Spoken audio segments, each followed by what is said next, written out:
Joachim couldn't stop thinking about the words John had muttered to himself. Sabbat, Tibas. Who or what was Sabbat and Tibas? Could those strange words have anything to do with the magic advent calendar?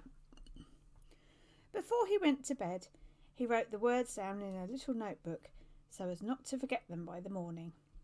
Then he discovered something odd. Sabbat became Tibas when he read it backwards, so of course Tibas turned into Sabbat too. This was so mysterious that he wrote the two words down like this. Perhaps one day the magic words would help him to understand more about the old advent calendar. Suddenly he remembered something about the bookseller had said. Hadn't he said that the old flower seller was a bit odd? Joachim didn't think he seemed the least bit odd.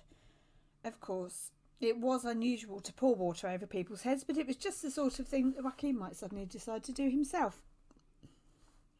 As soon as Joachim woke up on the 9th of December, he sat up in bed and hurried to open the advent calendar. It was a picture of a man playing a pipe. After the man came a long procession of children, big and small. Joachim looked at it for a long time before he picked up the piece of paper that had fallen out of the calendar.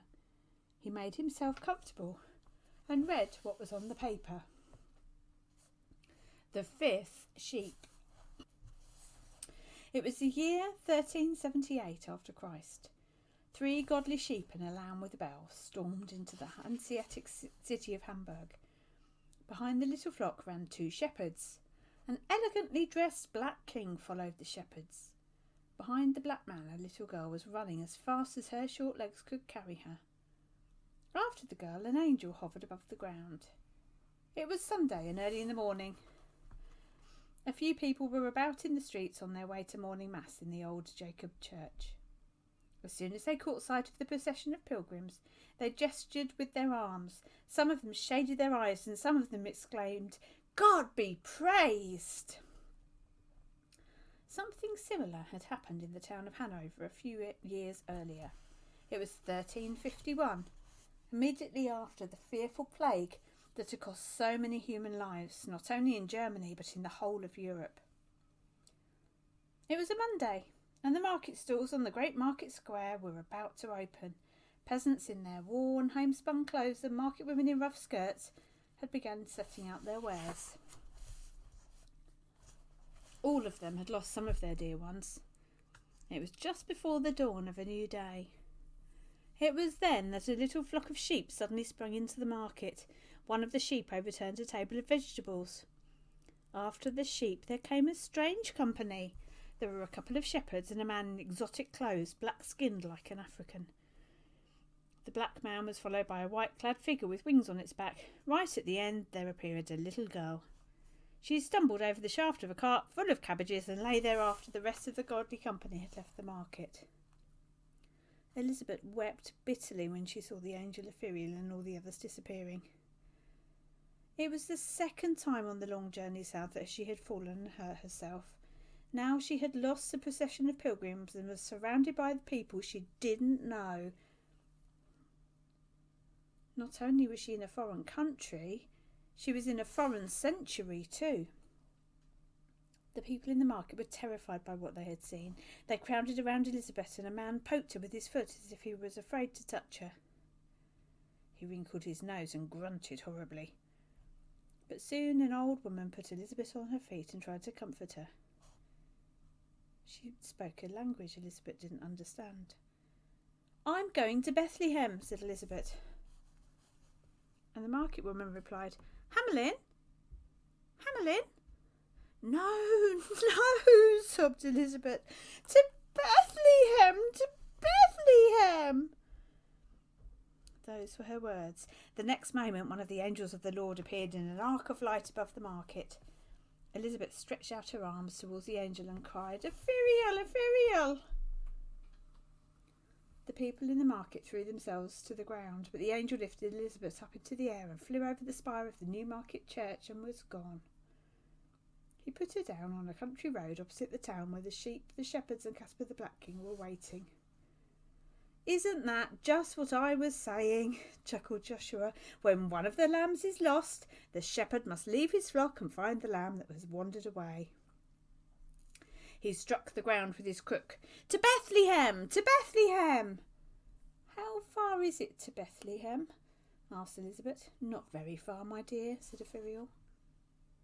After a while they came to a town on the bank of another river. "This is Hamlin," said Ithuriel. "The river is called the Weser, and the year is 1304 after Jesus' birth. A few years ago a dreadful misfortune occurred in this town. Well, in a way they only had themselves to blame. They had broken a solemn promise, and that's something one should never do." "What happened?" asked Elizabeth.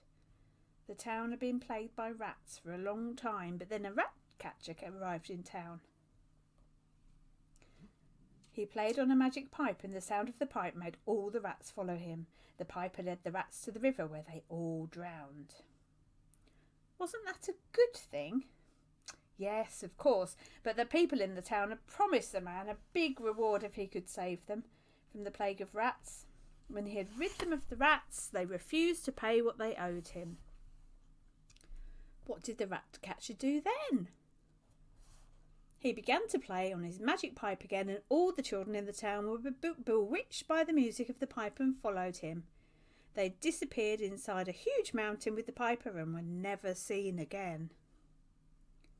Elizabeth realised that maybe the woman in the market at Hanover had thought she was one of the children who had been lured into the mountain by the rat catcher from Hamlin. They were about to hurry on through Europe and even further back into history when a sheep came running towards them along the road and joined the others. Now the flock numbered 5 sheep. Joshua struck the ground with his crook. "To Bethlehem! To Bethlehem!" Joachim found the key to his box and hid the little piece of paper along with all the other pieces. When his mother came in a little later, he was sitting looking at the picture in the Advent calendar. Mama looked over him. "Well, look at that, a piper." "He's a rat catcher," said Joachim. "They couldn't give him his reward for taking all the rats away from Hamlin, so he took all the children away with him instead. The people in the town had broken a solemn promise, and that's something one should never do." Then his father came in as well. "What's that you're telling us?" he asked. Joachim realised he'd forgotten again and babbled on about what he'd read on the piece of paper.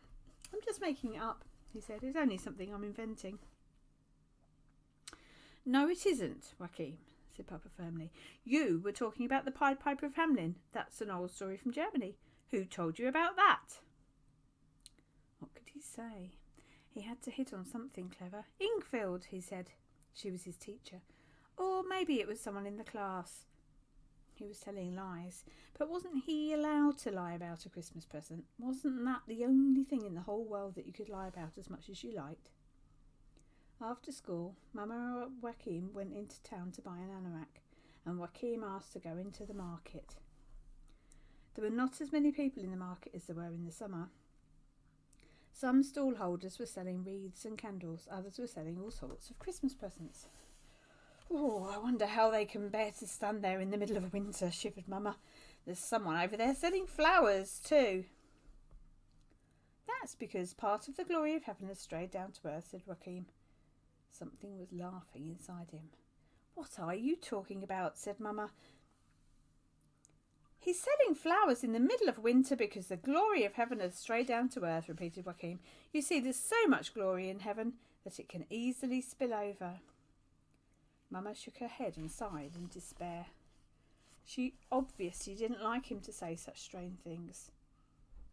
John was standing behind a table with lots of flowers on it. He winked at Joachim and gave a little wave. When they had passed, Joachim turned around. John was pretending to play on an invisible pipe.